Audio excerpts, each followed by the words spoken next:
yang pertanyaan kita yang awal itu ya, apakah dia memicu dan berbahaya, berpotensi, ya kan? Jawaban yang diperlukan kan itu tuh ya, yang paling orang awam itu. Nah, terus setelah tahu kondisi seperti itu, walaupun memang kondisinya keadaan atmosfer yang sama di semua permukaan itu juga jarang ya, kayak disebut rare ya, karena walaupun pernah ya dulu sih di negara Eropa, bagaimana mereka kejadian seperti itu sudah biasa atau mereka suhunya lebih stabil atau gimana? Kalau di kita kan maksudnya gini, habis hujan kadang-kadang terang gitu ya, kayaknya tuh perubahannya tuh cepet-cepet banget. Jelas terang banget. Oh, bener.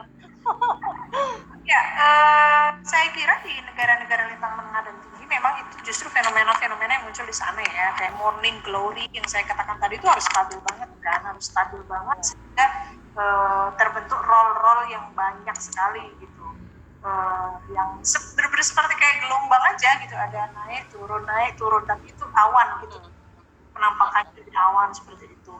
Jadi karena mereka relatif lebih stabil tentunya dibanding wilayah di kita di wilayah tropis, karena itu ya sebenarnya kejadian ini akan lebih sering terjadi di sana, dan justru makanya morning glory ini pengamatannya memang di sana sehingga sudah ditandai gitu loh, pasti di daerah situ ada morning glory gitu di sisir situ. Tapi kalau kita identifikasinya sering nggak terjadi di pantai barat Sumatera, yang mana itu kan kita harus dokumentasikan. Selama ini ya saya tadi dengar penjelasannya pernah 2 kali terjadi gitu kan, tapi kan gimana historinya gitu, apa, karena kalau memang itu kejadian sudah sangat sering, kita kan bisa dokumentasikan itu dan akhirnya mengangkat fenomena itu sebagai fenomena, oh ada juga ditemukan arcs clouds dan roll clouds yang ada di pesisir barat misalnya gitu, tapi selama ini belum ada risetnya. Jadi ya itu tantangan kita lah. Artinya datanya belum mendukung ya, karena belum mungkin mendukung, hanya 2 kali mungkin yang bisa terdeteksi, dan itu mungkin juga dulu mungkin nggak seperti sekarang yang gampang didokumentasikan, gampang dianalisa gitu kan.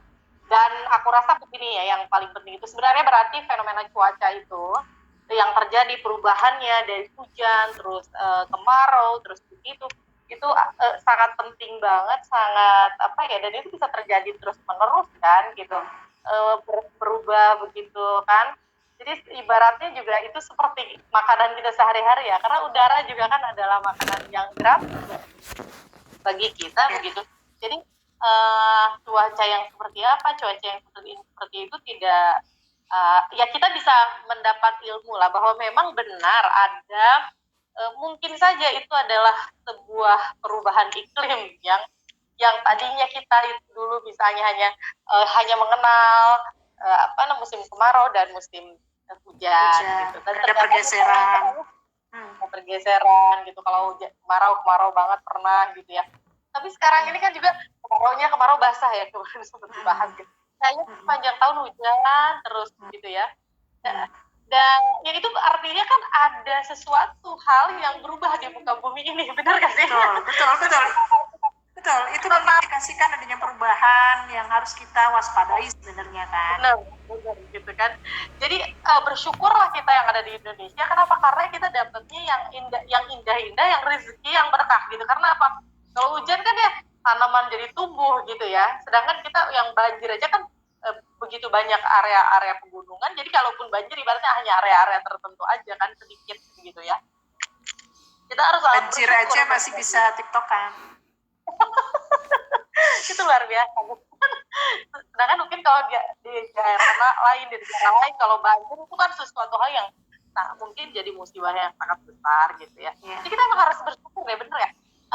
Mungkin, tapi ini jadi kayaknya kita harus concern juga untuk masa panjang, bagaimana kita ini terus mengupdate ya, memperbaharui, menginformasikan agar kita tuh bisa mengikuti gitu ya, bagaimanakah iklim di Indonesia ini terus menerus ada perubahan, ada anomalinya begitu ya. Anomali benar. Jadi anomali cuaca kita yang sudah mulai tidak bisa diprediksi. Atau mungkin Bu Erma mungkin punya kemarin ya sebagai penutupnya Mbak Evo, kemarin-kemarin penelitian-penelitian sebelumnya mungkin yang sudah ada yang menunjukkan bahwa suhu bumi dan lain sebagainya itu sudah mulai perubahan iklimnya seperti apa. Diingat dulu banget, zaman dulu kan ada sampai kekeringan misalnya di Afrika, tapi sekarang kita yang di era seperti ini kan kayaknya ada kekeringan tapi nggak seheboh dulu gitu kan. Atau yang kurang info gitu maksudnya. Ya, kalau berkaitan dengan apa sih perubahan yang sebentar lagi akan kita alami ya, khususnya di wilayah Indonesia, ada. Jadi prediksinya ini kan Agustus, dan Agustus ini memang lebih kering. Ya, prediksinya lebih kering daripada bulan Juli kemarin yang sampai ada Palu itu ya, Palu, Luwu ya, Sulawesi Selatan, sampai banjir bandang gitu kan. Nah, ini memang lebih kering, tapi kita harus bersiap dengan kondisi yang lebih basah pada bulan Oktober, terutama dimulai dari September. September sudah lebih basah dari Agustus, dan Oktober lebih parah karena kita akan masuki episode yang kita sama-sama sering dengar gitu ya, yaitu episode basah La Nina. Jadi La Nina ini kan udah semua ya hampir merata lah gitu, walaupun nggak semua juga gitu, tapi secara umum atau sebagian besar wilayah Indonesia itu sensitif terhadap La Nina ini. Artinya sensitif adalah merespons dengan cepat, yaitu terjadi peningkatan dari curah hujan, dari sisi curah hujan. Sementara kita mau mengarah ke musim hujan juga. Kan kita mau musim hujan sebelum November kan mau hujan. Nah, artinya ada indikasi kalau fenomena La Nina ini terjadi pada bulan Oktober, dan kemudian juga sebenarnya September kita juga sudah agak lebih basah gitu ya dari kondisi normalnya, ya musim hujan akan lebih awal kita alami. Jadi kalau biasanya kita baru masuk musim hujan itu November pertengahan atau November akhir, kita mungkin akan geser mungkin bulan Oktober atau sekitar bulan Oktober ya, sekitar bulan Oktober mungkin bisa pertengahan, mungkin bisa awal kita sudah hujan terus. Nah, ini harus kita antisipasi karena itu yang terdekat, yang dekat banget gitu ya kan, cuman jaraknya. Nah, kita punya persiapan apa kan gitu pertanyaannya, persiapan apa untuk menghadapi ini gitu. Itu yang indikasi yang paling dekat tuh seperti itu. Kalau yang perubahannya sifatnya jangka panjang, temperatur itu ada peningkatan 0,2 ya, sekitar 0,2 kan temperatur global, dan memang sudah terindikasi adanya perubahan iklim. Tapi kan artinya gini, perubahan iklim itu bisa macam-macam gitu loh. Di suatu daerah dia bisa menyebabkan kering banget, di daerah lain bisa basah banget, atau bisa ya dia ada basah dan kering tapi nggak jelas gitu, mengubah musim. Ada juga yang kayak gitu. Nah, itu perlu didetilkan kan pengaruhnya di wilayah tertentu. Nah, saya kira Afrika mungkin juga ada detil perubahannya juga gitu, ada risetnya juga nanti. Tapi saya belum pernah baca soalnya saya nggak concern ke Afrika. Iya. Maksudnya gini ya, kayak dulu pernah fenomena ya seperti halnya memang mungkin juga ada tragedi manusia kan, ya dulu sampai yang retak-retak tanah itu kan Afrika ya. Dan Ethiopia itu kan tidak hanya retak tanah tapi gizi buruk dan lain sebagainya, itu sampai banyak kan tragedi yaitu yang sangat fenomenal kayaknya, sampai ada lagunya Michael Jackson itu kan sampai everybody hurt everybody hurt gitu kan, sometimes yang sedih banget gitu.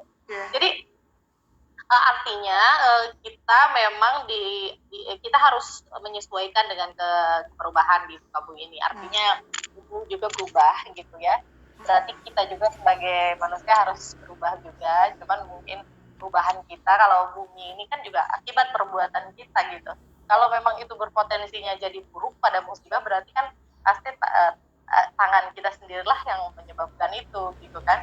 Misalnya mungkin nanti di bahasan nanti apakah ada pengaruh misalnya banyaknya hutan dengan hujan gitu kan, betul. Apa misalnya makin gundul, apa yang akan terjadi seperti apa gitu. Kayaknya harus ya mungkin nanti ke depan kita bahas yang seperti itu agar ya kita mengkampanyekan lah tidak hanya kita care gitu ya, caring, minimal kita membuka pikiran kita semua untuk lebih bijak dan arif terhadap alam. Save Earth gitu ya. Ya benar. Betul, Ya, oke. alhamdulillah. Terima kasih banyak atas sharingnya. Oke, Karena sama-sama. dengan kita mempelajari awan, tapi ternyata sebenarnya sumbernya dari bumi, gitu ya. Itu kan artinya Betul. awan kan sumbernya dari bumi, gitu. Oleh karenanya ya kita ada di bumi, hidup di antara keduanya, langit dan bumi. Jadi justru kita harus menjaga keseimbangan antara keduanya. Itu adalah misi kita semua. Dan itu adalah misi suci. Gitu ya. Oke, terima kasih banyak. Mudah-mudahan bermanfaat. Oke, sama-sama. Di sesi-sesi yang lain ya. Assalamualaikum Oke. warahmatullahi wabarakatuh. Waalaikumsalam warahmatullahi wabarakatuh.